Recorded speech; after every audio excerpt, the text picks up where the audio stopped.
Channel. ഇന്നും നമ്മൾ നമ്മുടെ പാലക്കാട് സ്റ്റൈലുള്ള കറിയായിട്ടാണ്. പാലക്കാടുകാരുടെ സ്വന്തം വെണ്ടയ്ക്കാപ്പുളി കേട്ടിട്ടുണ്ടാവുമല്ലോ. ഇവിടെ ഇങ്ങനെ പാലക്കാടുകാർക്ക് കൂടുതലും പുളിങ്കറികളാണ് ഇഷ്ടം എന്ന് എനിക്കറിയാം. വെണ്ടയ്ക്ക കഴുകി കട്ട് ചെയ്തിട്ട് ഇത് നല്ലോണം ഒന്ന് വഴറ്റിയെടുക്കണം.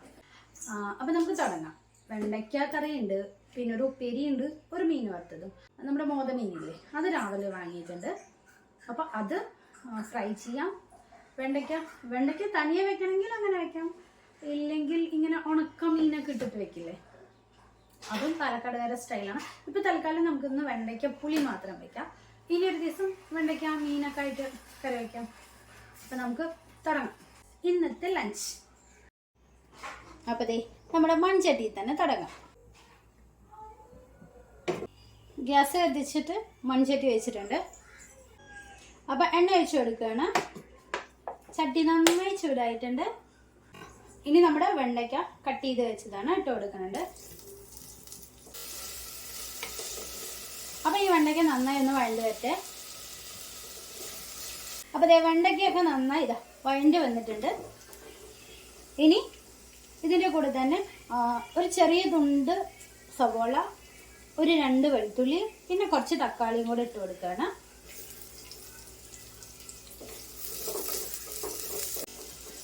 അതിൻ്റെ കൂടെ തന്നെ തക്കാളി ഇട്ട് കൊടുക്കുന്നുണ്ട്. അപ്പോൾ ഇത് നന്നായി ഒന്ന് വഴണ്ട് വരട്ടെ. തക്കാളിയൊക്കെ നന്നായി വെന്തുടഞ്ഞ് വരട്ടെ. ഗ്യാസ് സ്ലോ ചെയ്തിട്ട് നമുക്കിതിങ്ങനെ മൂടി വെച്ച് വഴറ്റി കൊടുക്കാം.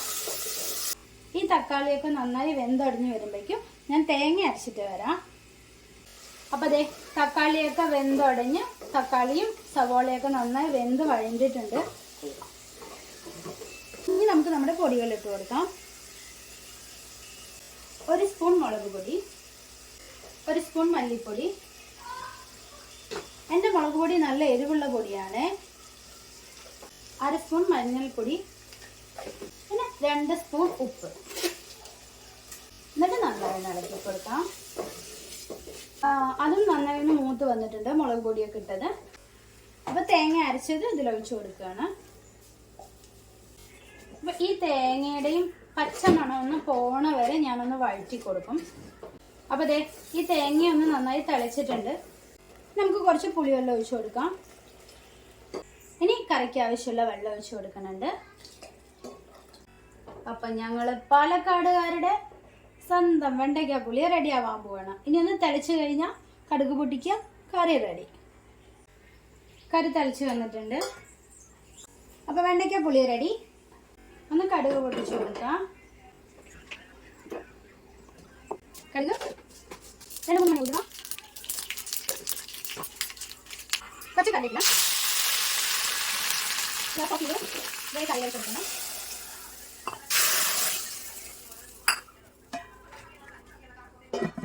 പെട്ടെന്ന് ഉണ്ടാക്കാൻ പറ്റിയ കുറച്ച് ക്യാരറ്റ് ഉപ്പേരി.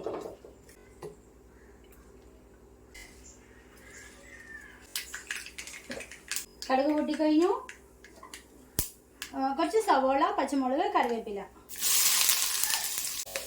നമ്മുടെ ചോപ്പറിൽ ചോപ്പ് ചെയ്ത് കഴുകിയ ക്യാരറ്റാണ് ഇട്ട് കൊടുക്കുന്നുണ്ട്. കുറച്ച് മഞ്ഞൾപ്പൊടി ഇട്ട് കൊടുക്കുന്നുണ്ട്. കുറച്ച് ഉപ്പ്. വെള്ളമൊന്നും ഒഴിച്ചു കൊടുക്കണ്ട. ഈ ക്യാരറ്റിൽ നമ്മളിങ്ങനെ ക്യാരറ്റ് ഇങ്ങനെ ഇട്ട് കൊടുക്കുമ്പോൾ കുറച്ച് വെള്ളം വരുമല്ലോ, പിന്നെ ഇതിൽ തന്നെ ഇരുന്ന് വെന്തോളും. ഗ്യാസ് കുറച്ചിട്ട് നമുക്ക് മൂടി വയ്ക്കാം. അപ്പോഴേക്കും നമ്മൾ കുറച്ച് തേങ്ങ ചിരവിയിട്ട് വരാം. ഞങ്ങൾ പാലക്കാടുകാരുടെ ഉപ്പേരിയിൽ ഞങ്ങൾക്ക് തേങ്ങ ചിരവിയിടാതിരുന്ന ഒരു സമാധാനക്കുറവാണ്. അപ്പോൾ ഞാൻ തേങ്ങ ചിരവിയിടുകയാണ്. എത്ര പെട്ടെന്ന് ആ ക്യാരറ്റൊക്കെ വെന്തത്. കുറച്ച് വെള്ളമുണ്ട്, അതും കൂടെ വറ്റിക്കഴിഞ്ഞാൽ ക്യാരറ്റ് ഉപ്പേരി റെഡി. ഇനി നമുക്ക് നമ്മുടെ മീനുണ്ട്. അപ്പോൾ മീന് മോതമീനാണ്, അത് ഫ്രൈ ചെയ്യാനാണ്. ആ ഫ്രൈ ചെയ്യാൻ നമുക്ക് എന്തെല്ലാം മസാല ഇടാൻ നോക്കാം.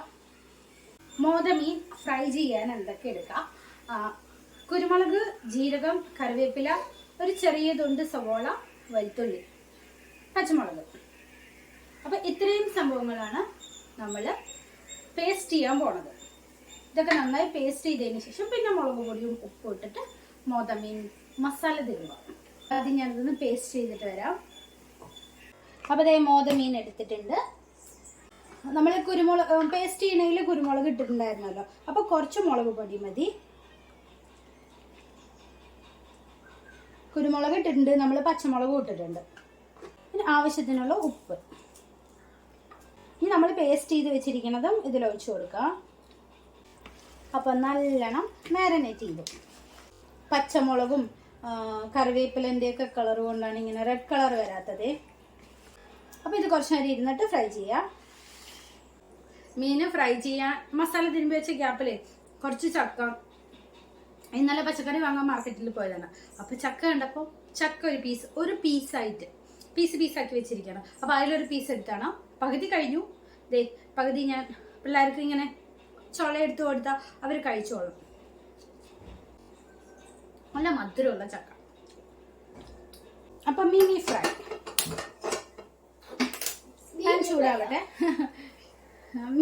പാൻ ചൂടാവട്ടെ.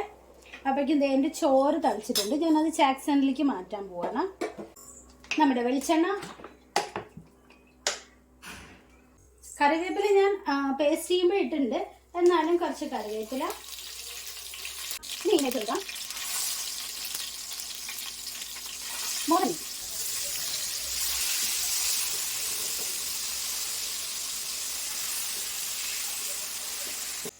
മീൻ ഫ്രൈയും ആയിട്ടുണ്ട്. ഞാൻ മാറ്റാൻ പോവാണേ.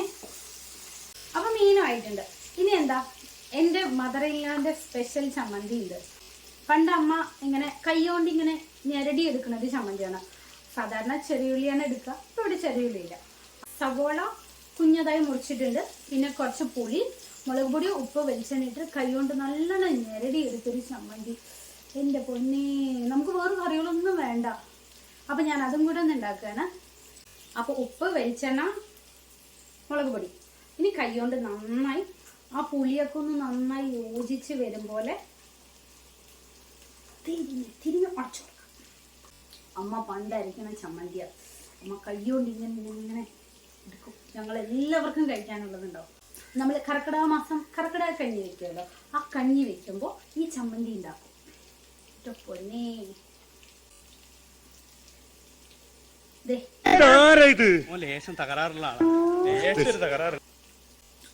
ചമ്മന്തി റെഡി. അപ്പൊ നമ്മുടെ ലഞ്ച് ടൈമാണ്. അറിയാലോ, ഞാൻ ഫുഡൊക്കെ എടുത്തിട്ട് വന്നിട്ടുണ്ട്. ചോറും ചമ്മന്തി, ക്യാരറ്റ് ഉപ്പേരി, മീൻ വറുത്തത്. അപ്പൊ ഇതൊക്കെ കൂട്ടിയിട്ട് എടുക്കാൻ പഠിക്കാൻ പോവാണേ. അപ്പൊ ഇത്രയൊക്കെയായിരുന്നു ഫ്രണ്ട്സ്. വീഡിയോ കണ്ട് ഇഷ്ടപ്പെടുകയാണെങ്കിൽ ലൈക്ക് ചെയ്യുക, ഷെയർ ചെയ്യുക, സബ്സ്ക്രൈബ് ചെയ്യുക, സപ്പോർട്ട് ചെയ്യുക. അപ്പൊ താങ്ക് യു.